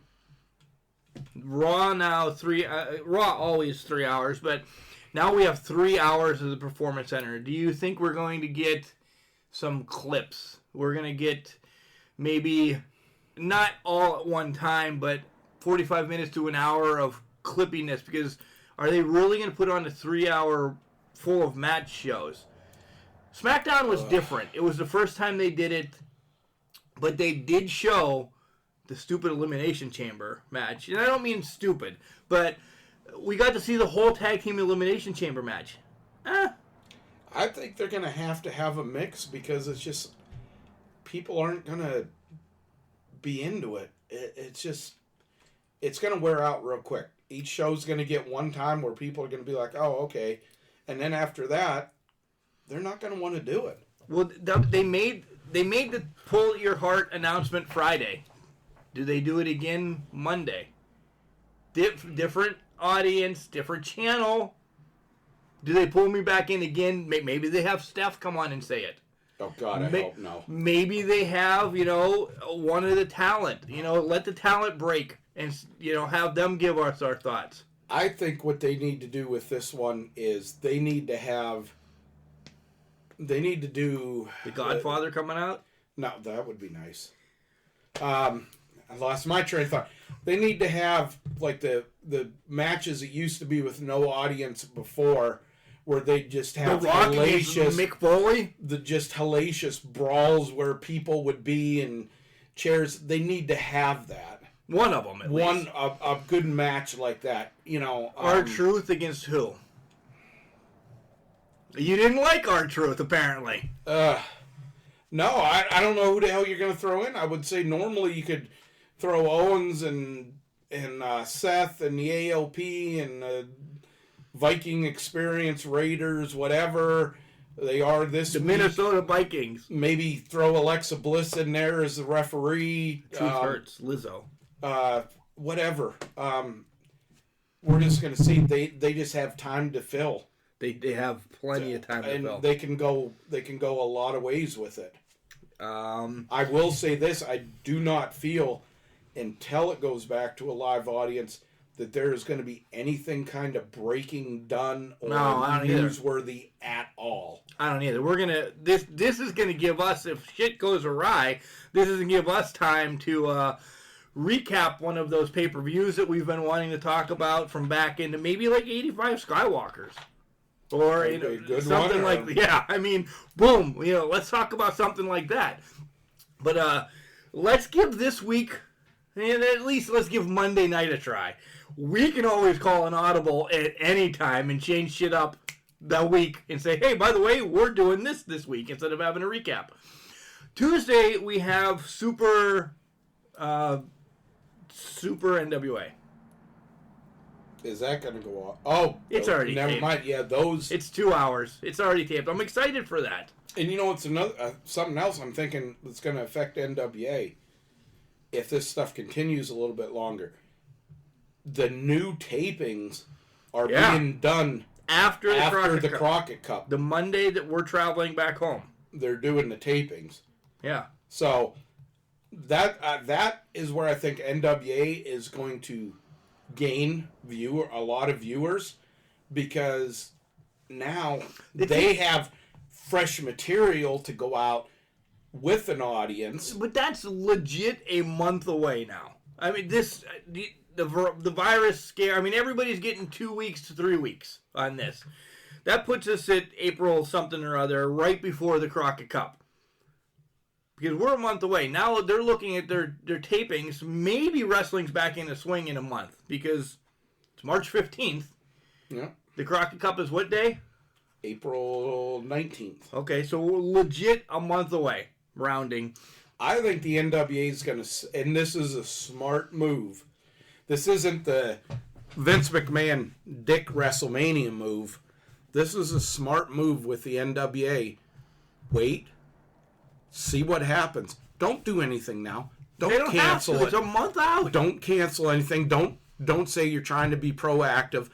Just sit and wait on this. Keep your mouth shut. Because this is where they can gain viewers, they can gain TV ratings, all that kind of stuff, where WWE is going to lose it, even through NXT, through the AEW is going to lose it.